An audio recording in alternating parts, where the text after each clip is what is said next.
नमस्कार। सुहाना सफर विद कल्पना में आप सभी का स्वागत है। आज की हमारी कहानी का नाम है कायर, जिसके लेखक हैं मुंशी प्रेमचंद्र जी। तो चलिए बिना समय को व्यर्थ किए कहानी को शुरू करते हैं। उससे पहले मैं आपसे रिक्वेस्ट करना चाहूंगी, अगर आपको हमारे कहानी सुनाने का अंदाज पसंद आता है तो कृपया हमारे चैनल को सब्सक्राइब करें। कमेंट करके हमें बताइए आप कौन सी कहानी सुनना चाहते हैं या इस कहानी का कौन सा किरदार आपको सबसे ज्यादा अच्छा लगा। चलिए कहानी शुरू करते हैं। युवक का नाम केशव था, युवती का प्रेमा।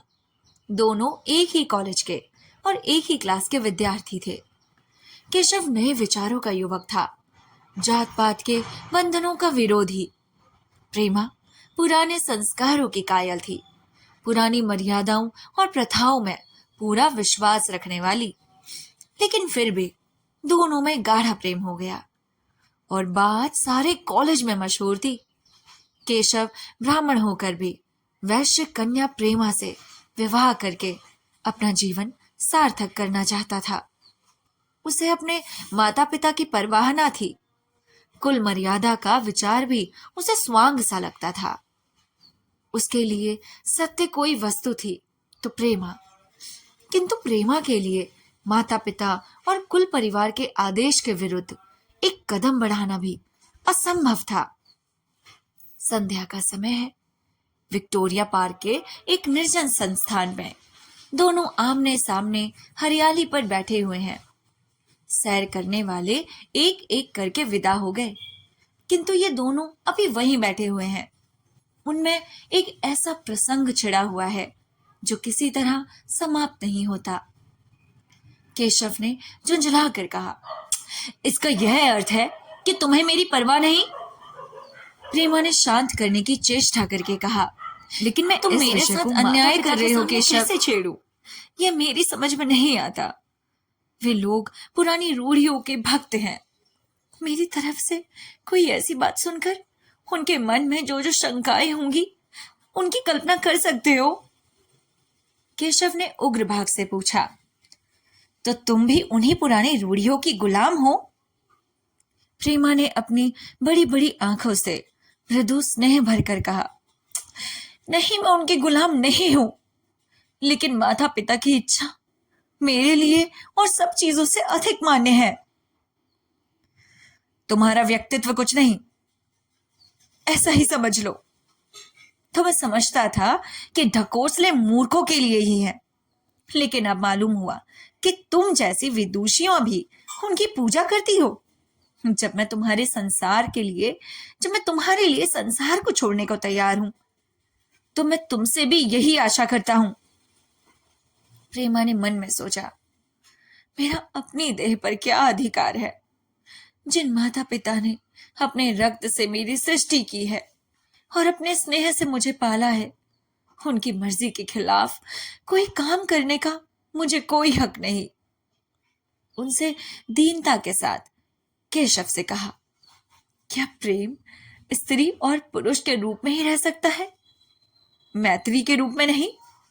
मैं तो प्रेम को आत्मा का बंधन समझती हूं। केशव ने कठोर भाव से कहा, इन दार्शनिक विचारों से तुम मुझे पागल कर दोगी प्रेमा। बस इतना ही समझ लो कि मैं निराश होकर जिंदा नहीं रह सकता। मैं प्रत्यक्षवादी हूं और कल्पनाओं के संसार में अप्रत्यक्ष का आनंद उठाना मेरे लिए असंभव है। यह सोचकर, यह कहकर उसने प्रेमा का हाथ पकड़कर अपनी ओर खींचने की चेष्टा की। प्रेमा ने झटके से हाथ छुड़ा लिया और बोली, नहीं केशव, मैं कह चुकी हूं कि मैं स्वतंत्र नहीं हूं। तुम मुझसे वह चीज न मांगो जिस पर मेरा कोई अधिकार नहीं है। केशव को अगर प्रेमा ने कठोर शब्द कहे होते तो भी उसे इतना दुख ना होता। एक क्षण तक वह मन मारे बैठा रहा, फिर उठकर निराशा भरे स्वर में बोला, जैसी तुम्हारी इच्छा, और आहिस्ता आहिस्ता कदम उठाता हुआ वहां से चला गया। प्रेमा अब भी वहीं बैठी आंसू बहाती रही।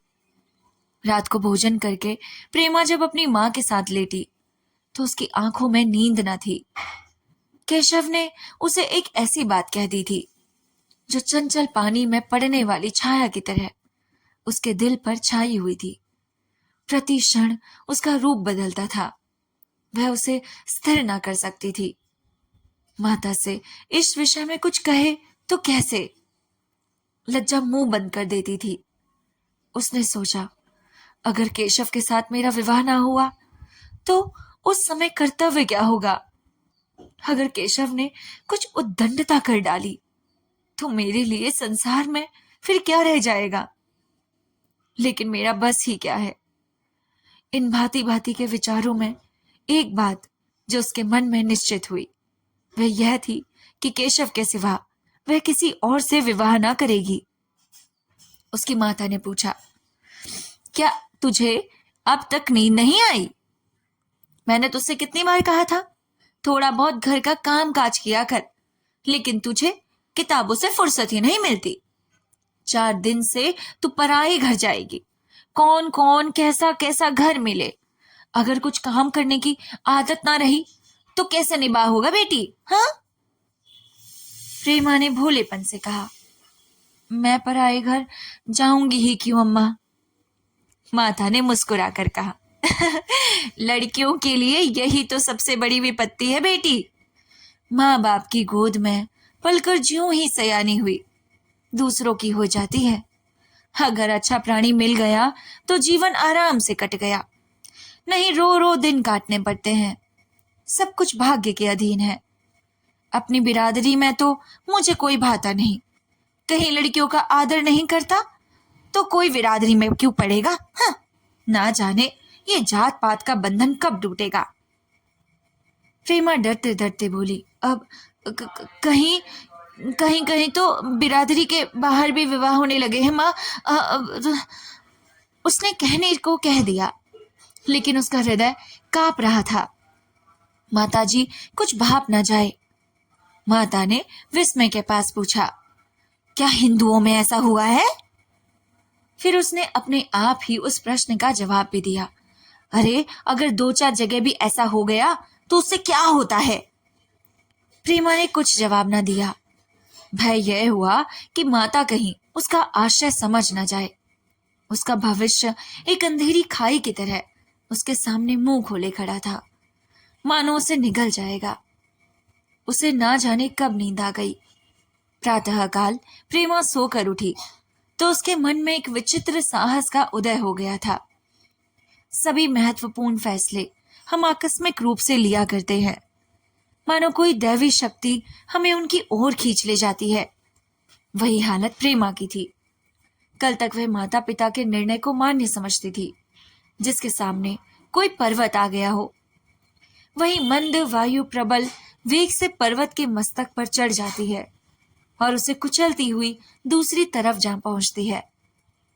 प्रेमा मन में सोच रही थी, माना ये देह माता पिता की है, किंतु आत्मा को जो कुछ भुगतना पड़ेगा वह इसी देह से तो भुगतना पड़ेगा। अब तक इस विषय में संकोच करना अनुचित ही नहीं, घातक समझ रही थी। अपने जीवन को क्यों एक झूठे सम्मान पर बलिदान करे? उसने सोचा, विवाह का आधार अगर प्रेम ना हो तो देह का विक्रय है। आत्मसमर्पण क्या बिना प्रेम के भी हो सकता है? इस कल्पना से ही वह ना जाने किस अपरिचित युवा से उसका ब्याह हो जाएगा। उसका हृदय विद्रोह कर उठा।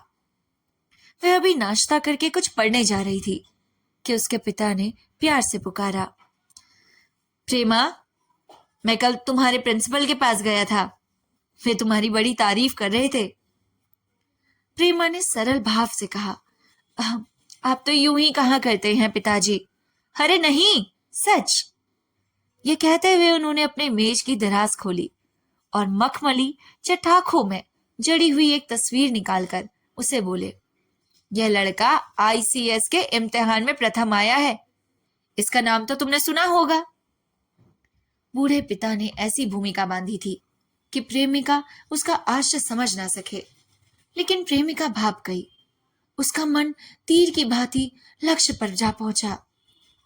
उसने बिना तस्वीर की ओर देखे ही कहा, नहीं, मैंने इसका नाम नहीं सुना। पिता ने बनावटी आश्रय से कहा, क्या तुमने उसका नाम ही नहीं सुना? आज के दैनिक पत्र में उसका चित्र और जीवन वृतांत छपा है। प्रेमा ने रुखाई से जवाब दिया, छपा होगा, मगर मैं तो इस परीक्षा का कोई महत्व नहीं समझती। मैं तो समझती हूँ जो लोग इस परीक्षा में बैठते हैं वे परले सिरे के स्वार्थी होते हैं। आखिर उनका उद्देश्य इनके सिवा होता ही क्या है कि अपने गरीब निर्धन दलित भाइयों पर शासन करे और खूब धन संचय करे। यह तो जीवन का कोई ऊंचा उद्देश्य नहीं। इस आपत्ति में जलन थी, अन्याय था, निर्दयता थी। पिताजी ने समझा था प्रेमा वह बखान सुनकर लट्टू हो जाएगी। जब यह सवाल जवान सुनकर तीखे स्वर में बोले, तू तो ऐसी बातें कर रही है जैसे तेरे लिए धन और अधिकार का कोई मूल्य ही नहीं। प्रेमा ने ढिठाई से कहा, हाँ तो मैं इसका मूल्य नहीं समझती। मैं तो आदमी में त्याग देखती हूँ। मैं ऐसे युवकों को जानती हूँ जिन्हें यह पद जबरदस्ती भी दिया जाए तो भी स्वीकार न करेंगे। पिता ने उपहास के ढंग से कहा, यह तो आज मैंने नई बात सुनी। मैं तो देखता हूँ छोटी छोटी नौकरियों के लिए लोग मारे मारे फिरते हैं। मैं जरा उस लड़के की सूरत देखना चाहूंगा जिसमें इतना त्याग हो। मैं तो उसकी पूजा कर सकता हूँ। शायद किसी दूसरे अवसर पर यह शब्द सुनकर प्रेमा लज्जा से सर झुका लेती, पर इस समय की दशा उस सिपाही की थी जिसके पीछे गहरी खाई हो। आगे बढ़ने के सिवा उसके लिए और कोई मार्ग न था। अपने आवेश को संयम से दबाती हुई, आंखों में विद्रोह भरे, अपने कमरे में गई और केशव के कई चित्रों में से एक चित्र चुनकर लाई जो उसके निगाह में सबसे खराब था और पिता के सामने रख दिया। बूढ़े पिताजी ने चित्र को उपेक्षा के भाव से देखना चाहा, लेकिन पहली की दृष्टि में उन्हें सब आकर्षित कर लिया। ऊंचा पद था, ऊंचा कद था और दुर्बल होने पर भी उसका गठन, स्वास्थ्य और संयम का परिचय दे रहा था। मुख पर प्रतिभा का तेज न था, पर विचारशीलता का कुछ ऐसा प्रतिबिंब था जो उसके मन में विश्वास पैदा करता था। उन्होंने इस चित्र को देखते हुए पूछा, यह किसका चित्र है?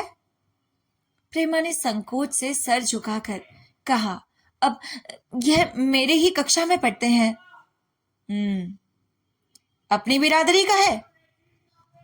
प्रेमा की मुख मुद्रा धूमिल हो गई। किसी प्रश्न के उत्तर पर उसकी किस्मत का फैसला हो जाएगा। उसके मन में पछतावा हुआ कि व्यर्थ में इस चित्र को यहां लाई। उसने क्षण के लिए जो दृढ़ता आई थी वह इस पहले प्रश्न के सामने कातर हो उठी। दबी हुई आवाज में बोली, जी नहीं, वह ब्राह्मण है। और ये कहने के साथ ही वह शुद्ध होकर अपने कमरे से बाहर निकल गई, मानो यहाँ की वायु में उसका गला घुटा जा रहा हो, और दीवार की आड़ में खड़ी होकर रोने लगी। लाला जी को तो पहले ऐसा क्रोध आया कि प्रेमा को बुलाकर साफ साफ कह दे, यह असंभव है। वे उसी गुस्से में दरवाजे तक आए, लेकिन प्रेमा को रोते देखकर नम्र हो गए। इस युवक के प्रति प्रेमा के मन में क्या भाव थे यह उनसे छिपा न रहा। वे स्त्री शिक्षा के पूरे समर्थक थे, लेकिन इसके साथ ही कुल की मर्यादा की रक्षा भी करना चाहते थे। अपनी ही जाति के सुयोग्य वर के लिए अपना सर्वस्व अर्पण कर सकते थे, लेकिन उसे क्षेत्र के बाहर कुलीन से कुलीन और योग्य से योग्य वर की कल्पना भी उनके लिए असहाय थी। इससे बड़ा अपमान वे सोच ही नहीं सकते थे। उन्होंने कठोर स्वर में कहा, आज से कॉलेज जाना बंद कर दो। अगर शिक्षा कुल मर्यादा को डुबोना सिखाती है तो वह शिक्षा नहीं, कुशिक्षा है। प्रेमा ने कांतर कंठ से कहा, पिताजी, परीक्षा तो समीप आ चुकी है। लाला जी ने दृढ़ता से कहा, आने दो। और फिर अपने कमरे में जाकर विचारों में डूब गए। यह हमारी कहानी का पहला पार्ट है। कहानी का दूसरा पार्ट और भी रोचक है। तो अगर आपको कहानी का दूसरा पार्ट सुनना है तो भाई जल्दी से हमारे चैनल को सब्सक्राइब कीजिए, क्योंकि जब सब्सक्राइब करेंगे, आप घंटी को दबाएंगे, तभी तो आपको पता चलेगा ना कि हमने दूसरी कहानी का पार्ट डाल दिया है। आपका ये छोटा सा सब्सक्राइब हमारी बहुत बड़ी हेल्प कर सकता है। आपका एक लाइक, शेयर और सब्सक्राइब से हमें बहुत ज्यादा हिम्मत मिलती है। तो मिलते हैं आपसे नेक्स्ट पार्ट के साथ। तब तक के लिए नमस्कार, अपना ख्याल रखिएगा।